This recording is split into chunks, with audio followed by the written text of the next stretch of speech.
Assalamualaikum warahmatullahi wabarakatuh. Perkenalkan, nama saya Dede Siti Asia dari jurusan Pendidikan Geografi. Di sini saya akan menjawab pertanyaan dari Geografi Regional Indonesia negara maju. Yang pertama ada indikator negara maju, yang kedua ada karakteristik persamaan ciri-ciri umum dari negara maju, dan yang ketiga ada kondisi geografi regional benua Australia. Nah, yang pertama yaitu indikator negara maju. Indikator negara maju ini terbagi menjadi dua. Yang pertama ada indikator kualitatif, yang kedua ada indikator kuantitatif. Nah, indikator kualitatif itu yaitu yang berhubungan dengan angka. Misal yang pertama ada jumlah penduduk yang rendah. Nah, yang kedua ada kepadatan penduduk yang rendah, yang ketiga ada tingkat pertumbuhan penduduk yang rendah, dan yang keempat ada beban ketergantungan rendah. Dengan rumus usia produktif ditambah usia tidak produktif dibagi usia tidak produktif dikali 100. Nah, yang selanjutnya ada usia harapan hidup yang tinggi dan pendapatan per kapita penduduk yang tinggi. Nah, yang kedua ada data kualitatif. Nah, data kualitatif itu yaitu data yang bisa dibandingkan. Yang pertama ada etos kerja dan pola pikir. Nah, di sini pola pikir meliputi disiplin, ulet, tepat waktu, rajin, kreatif, dan ke depan. Nah, yang kedua ada tingkat pendidikan yang tinggi, dan yang ketiga ada mata pencaharian industri seperti dagang, jasa, dan nilai ekspor dan impor. Nah, yang keempat ada tingkat kesehatan yang baik, dan yang kelima ada kesadaran hukum yang tinggi. Nah, yang kedua yaitu penjelasan tentang karakteristik ciri-ciri umum dari negara maju. Nah, yang pertama yaitu mereka mempunyai teknologi yang canggih. Jelas sekali bahwa negara maju itu memiliki teknologi yang canggih itu dikarenakan atau dipengaruhi oleh sumber daya manusia yang melimpah, yang mereka itu mempunyai keterampilan etos kerja yang baik untuk menciptakan teknologi-teknologi yang canggih. Nah, yang kedua tingkat kelahiran dan kematian yang rendah. Ini juga dipengaruhi oleh pola pikir mereka yang lebih mengutamakan kesejahteraan hidupnya daripada memikirkan hal yang lain. Jadi kelahiran dan kematian mereka itu sangat rendah, dan tingginya kesehatan, pendidikan, ekonomi mereka sehingga mempengaruhi tingkat kelahiran dan kematian. Nah, yang ketiga itu banyaknya industri elektronika, transportasi, dan farmasi. Nah, ini dipengaruhi oleh pola pikir mereka yang bagaimana cara menciptakan kendaraan yang ramah lingkungan, teknologi yang ramah lingkungan, yaitu dengan cara mereka membuat inovasi dari kendaraan yang menggunakan listrik atau tenaga surya, karena mereka lebih berpikir ke masa depan untuk menciptakan sesuatu yang bagaimana tidak mencemari atau merusak lingkungan sekitarnya. Nah, yang selanjutnya ada angka pengangguran sedikit. Karena mereka mempunyai keterampilan dan etos kerja yang baik, jadi mereka itu banyak yang bekerja sesuai dengan kemampuan dan keterampilan yang mereka miliki, sehingga sedikitnya pengangguran di negara-negara tersebut. Nah, yang selanjutnya tingkat KKN rendah. Nah, tingkat kriminal karena mereka itu sadar hukum.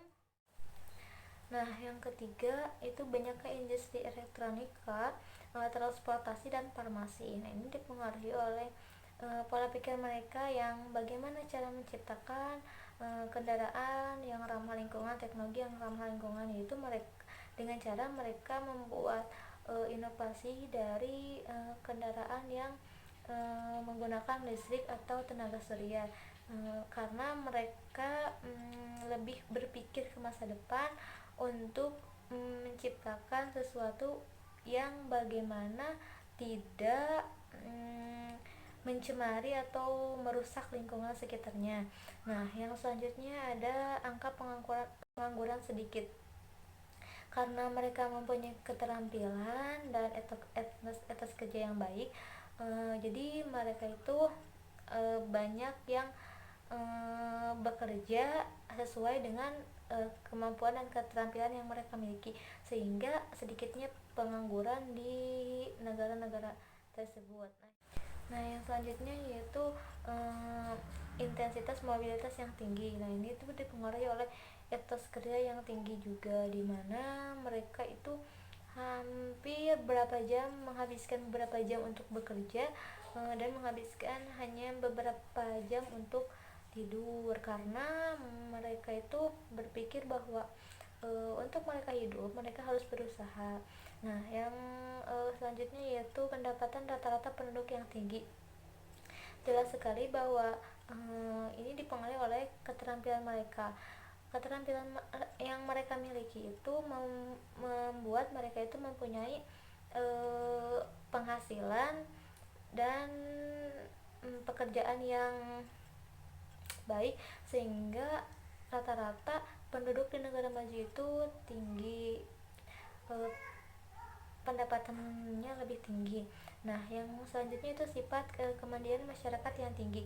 Sifat kemandirian masyarakat yang tinggi didukung oleh adanya skill atau kemampuan mereka dalam mengerjakan sesuatu. Yang selanjutnya itu sifat kebangsaan masyarakat yang tinggi. Nah, mereka itu mempunyai sifat kebangsaan yang tinggi dan lebih mencintai produk-produk mereka sendiri. Jadi mereka itu menciptakan produk-produk dalam negeri untuk kepentingan dunia dan kepentingan mereka. Yang ketiga yaitu kondisi geografi regional di benua Australia.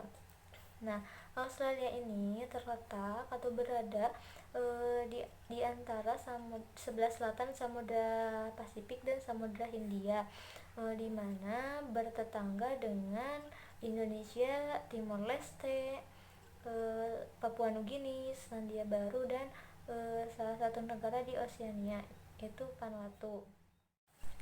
Nah, benua Australia itu terbentang dari garis lintang 10 derajat 41 lintang selatan sampai garis lintang 43 derajat 39 lintang selatan, dan dari garis bujur 113 derajat 09 bujur timur sampai 153 derajat 39 bujur timur.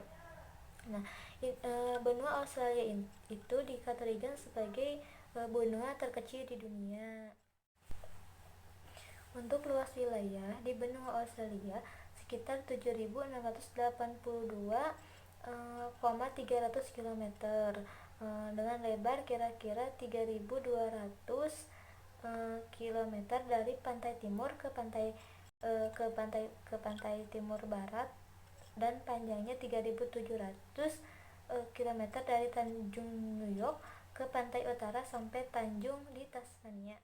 Australia adalah negara terbesar ke-6 di dunia bila dibandingkan dengan Rusia, Kanada, Amerika, China.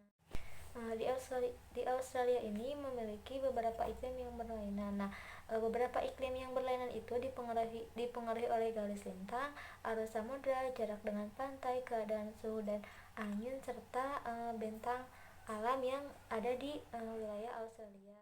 Nah, iklim di Australia dipengaruhi oleh yang pertama tadi ada garis lintang. Nah, garis lintang ini terbagi menjadi 3. Yang pertama ada kawasan tropis. Nah, kawasan tropis itu berada di sebelah utara di benua Australia. Sementara iklim kawasan subtropis yaitu berada di tengah benua Australia, dan kawasan beriklim sedang berada di selatan di benua Australia. Nah, yang kedua dipengaruhi oleh arus samudra. Di dunia ini ada beberapa arus, yaitu arus hangat dan arus dingin. Nah, arus itu dipengaruhi oleh bertiupnya angin di atas lautan. Nah, di mana jika arusnya dingin maka akan menyebabkan wilayah di sana dingin, dan jika arusnya hangat akan menyebabkan wilayah di sana itu menjadi panas. Yang ketiga yaitu jarak dari pantai. Nah, jarak dari pantai ini bisa mempengaruhi suhu dan curah hujan. Dimana seperti yang kita lihat di daerah Australia yang wilayahnya dekat pantai itu akan beriklim dingin dan otomatis lembab. Nah, sementara di tengah wilayah Australia, di bagian tengah wilayah benua Australia itu karena jauh dari pantai, maka eh, di sana terbentuk gurun karena iklimnya pun panas. Yang selanjutnya yaitu dipengaruhi oleh angin atau massa udara yang berhembus di atas benua Australia. Mungkin itu saja pemaparan atau penjelasan yang bisa saya jelaskan. Mohon maaf apabila terdapat masih banyak kekurangan karena masih dalam tahap pembelajaran. Terima kasih. Wassalamualaikum warahmatullahi wabarakatuh.